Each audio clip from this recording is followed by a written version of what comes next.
प्रिय दर्शकों, आपका अपने YouTube channel AIIMS Gill infotainment में स्वागत है। आज हम आपको मेजर ध्यानचंद जी की जीवनी सुनाएंगे। मेजर ध्यानचंद, जिन्हें इतिहास के सबसे महान हॉकी खिलाड़ियों में से एक माना जाता है। उनका जन्म 29 अगस्त 1905 को इलाहाबाद, भारत में हुआ था। अपने असाधारण कौशल और असाधारण स्टिकवर्क के लिए जाने जाने वाले वे भारत में एक राष्ट्रीय प्रतीक बन गए और उन्हें अक्सर हॉकी के जादूगर के रूप में जाना जाता है। ध्यानचंद 16 साल की उम्र में भारतीय सेना में शामिल हो गए, जहां उनका हॉकी करियर आकार लेने लगा। उनकी असाधारण प्रतिभा को जल्द ही पहचान लिया गया और उन्हें भारतीय राष्ट्रीय टीम के लिए खेलने के लिए चुना गया। उन्होंने 1926 में अपना अंतर्राष्ट्रीय पदार्पण किया और अगले 2 दशकों में वे विश्व हॉकी में भारत के प्रभुत्व का एक अभिन्न अंग बन गए। ध्यानचंद की सबसे उल्लेखनीय उपलब्धियां ओलंपिक खेलों के दौरान आई। उन्होंने 1928 एम्स्टर्डम, 1932 लॉस एंजल्स और 1936 बर्लिन में भारत की लगातार 3 स्वर्ण पदक जीत में महत्वपूर्ण भूमिका निभाई। 1936 के ओलंपिक में उन्होंने एक ही मैच में 14 गोल किए, जिससे उनकी महान स्थिति और मजबूत हो गई। उनकी ड्रिबलिंग और बॉल कंट्रोल बेजोड़ थे और वे अपने जादुई कौशल से विरोधियों को मंत्रमुग्ध करने के लिए जाने जाते थे। 1936 के बर्लिन ओलंपिक के दौरान एडोल्फ हिटलर ने मेजर ध्यानचंद के हॉकी कौशल की बहुत प्रशंसा की थी।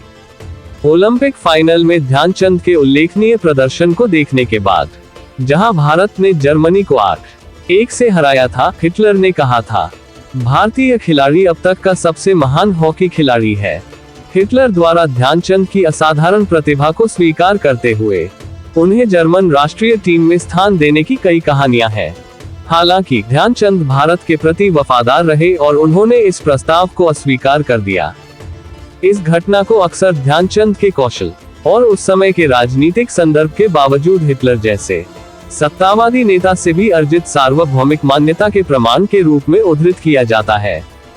इस मान्यता ने हॉकी के दिग्गज के रूप में उनकी स्थिति को और मजबूत किया और मैदान पर उनकी अद्वितीय क्षमता का उदाहरण दिया।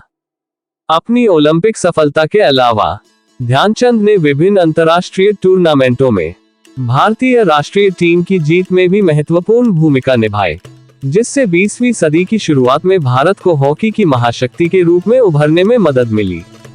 भारतीय खेलों में उनके अपार योगदान के बावजूद ध्यानचंद के बाद के जीवन में उन्हें पहचान पाने में संघर्ष करना पड़ा।